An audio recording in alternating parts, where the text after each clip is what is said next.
Today, Congress is finally back from their August break. For the past 5 weeks, members were in their districts. And let's just say Republicans got an earful while they were home. Whether it was about their shameful vote on the budget bill, Why did you cut SNAP and healthcare research?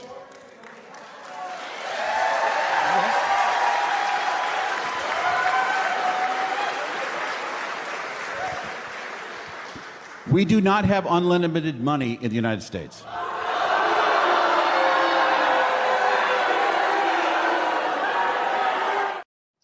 or how Trump is politicizing the National Guard. And I'm glad that the Ohio National Guard's there. I'm proud of Governor DeWine for sending them there. Or how Republican Congressman Mark Alford said this. Hi. Okay, if you didn't want to hear my lies, why did you come here?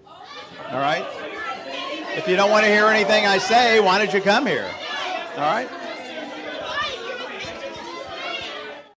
I could watch these clips all day.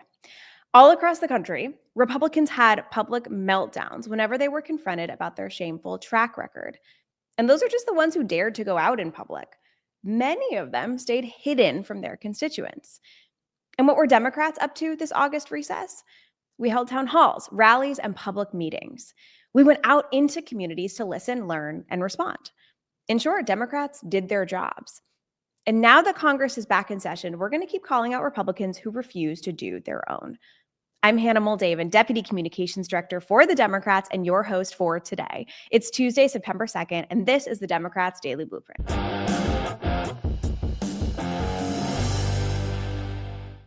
We start today with the Republican budget bill, the one that is poised to take away healthcare from 17 million Americans and cut food assistance for up to 22 million families.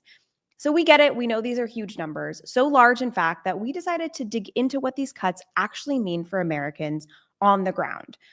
One stark example comes to us from Nebraska. In places like Bridgeport, the Republican budget bill is going to drastically reduce support for rural nursing homes. We talked to local residents and patient advocates who explained what these cuts mean for patients like Lisa.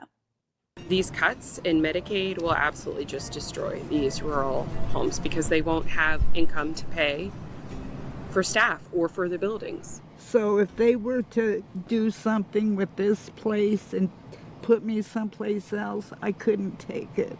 People ask me, why don't you go to Scotts Bluff? Why don't you? I don't want to. I want to stay here. I want to stay here. These are the stories that Republicans in D.C. are choosing to ignore. But Democrats are not ignoring. We're listening. From historic wins we saw in special legislative elections like last week in Iowa, where Caitlin Dray won a seat Trump won by 11 points in 2024, to the upcoming governor's races in Virginia and New Jersey this year, Democrats are running on affordability. We're running on expanding Medicaid and taking on big pharma to lower prescription drug prices.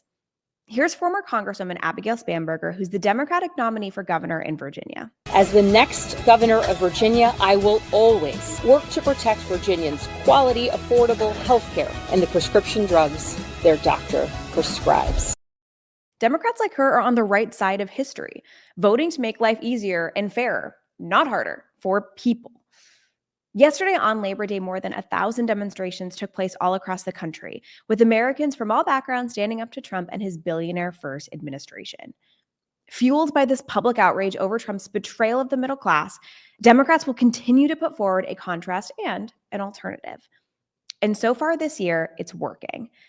Of the 40 key elections held in 2025, Democrats have won or overperformed in 39 of them. In Wisconsin and Nebraska, from Iowa to Rhode Island to Pennsylvania, Democrats have won by prioritizing working families, not the ultra-wealthy billionaires. We're getting off the mat and fighting back.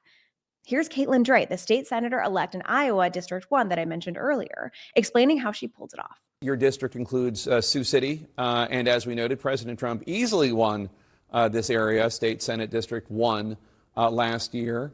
How'd you do it? Did you focus on quality of life issues, on affordability issues? What was the main reason you won, do you think?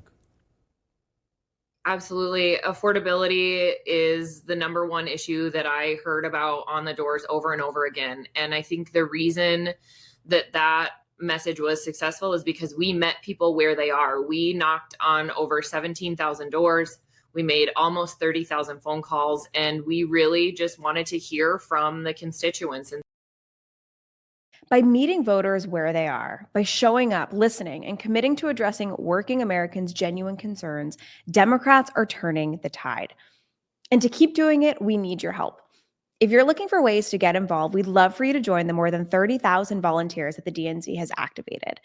We're doing year-round organizing, mobilizing for special elections, informing communities about Republican efforts to redraw congressional maps, and building back political power block by block and state by state. To sign up, go to democrats.org/take-action. We don't have to accept what we're seeing from Republicans in Washington.